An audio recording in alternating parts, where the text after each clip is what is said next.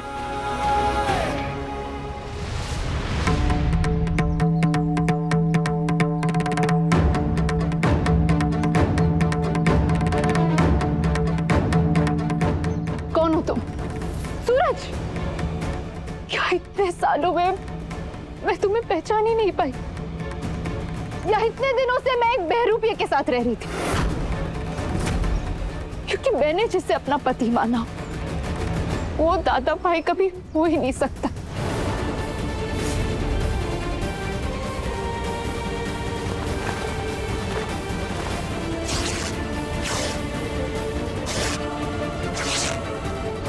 ईशा भाभी, आप ये सब क्या कर रही हैं? क्या कर रही हैं? मैं नहीं बोलेगा। पत्नी है ये मेरी, पूरा हक है इन्हें। खबरदार, जो मुझसे कोई रिश्ता जोड़ा।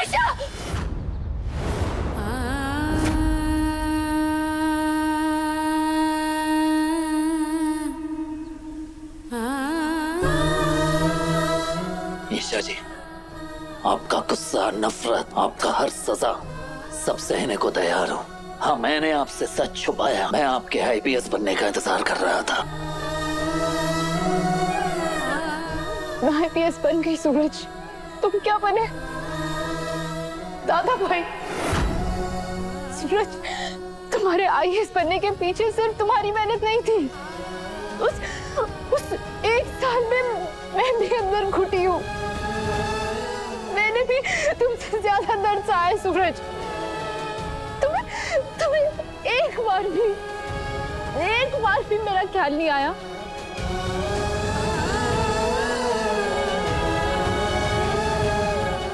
गुंडा बनने से पहले तुम्हें एक बार भी मेरे बलिदानों का ख्याल नहीं आया? सूरज, हमने क्या सपने देखे थे? उसमें से कहीं भी तुम्हारे दादा भाई बनने का सपना था कहीं? फिर क्यों लिया तुमने इतना बड़ा फैसला? क्यों? सच कहते हैं, इंसान की आदत बदल सकती है पर फितरत नहीं। तुम्हारा ये रूप देखकर आज यकीन हो गया कि ये गुंडा कभी अच्छा इंसान बन ही नहीं सकता।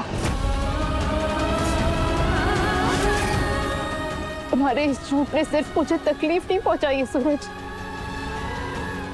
अंदर ही अंदर तोड़ दिया है मुझे। कहाँ है वो सूरज जिसने आईएएस बनकर कानून की रक्षा करने की कसम खाई थी?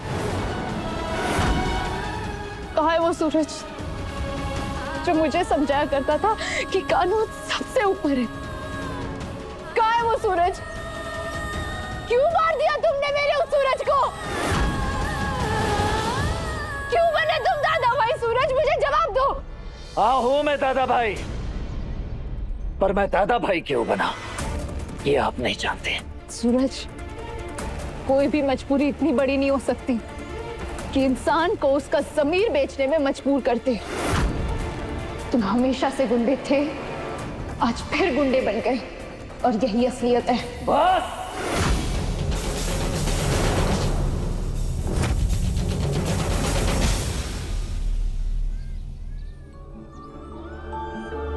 तू ना जरा सा भी मेरी तरह, कैसी है ये दास्तां, ये दास्तां।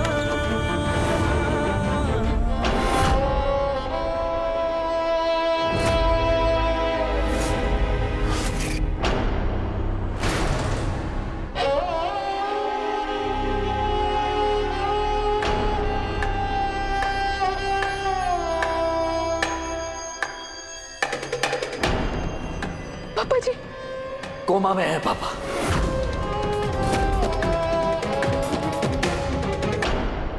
ये दिया है आपके सिस्टम ने मुझे मेरे ईमानदारी के बदले। मैंने हमेशा सच का साथ दिया, कानून पर भरोसा किया, और इस सिस्टम ने पापा से पापा का सपना ही छीन लिया। और बस इतना ही नहीं,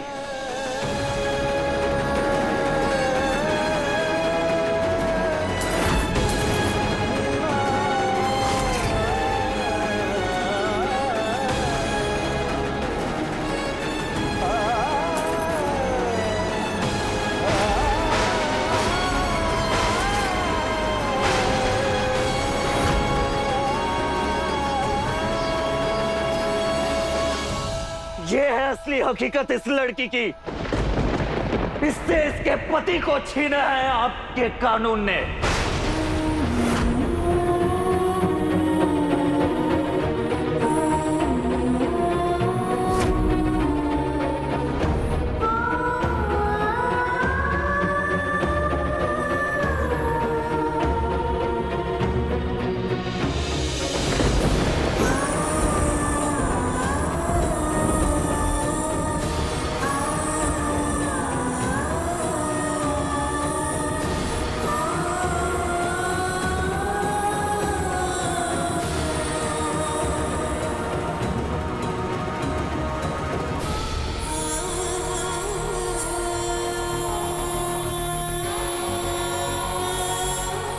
काव्या, ये आरव की फोटो पर हार क्यों चढ़ा है? अरे नहीं नहीं भाभी, हार नहीं चढ़ा है। हार गलती से गिर गया होगा। आरव भैया हमारे बीच नहीं रहे ईशा।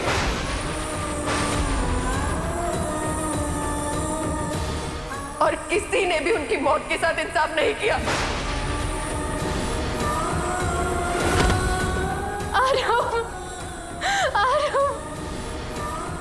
ईशा जी, आप ये सच बर्दाश्त नहीं कर पाते, इसलिए आपसे अब तक सच छुपा के रखा था मैंने।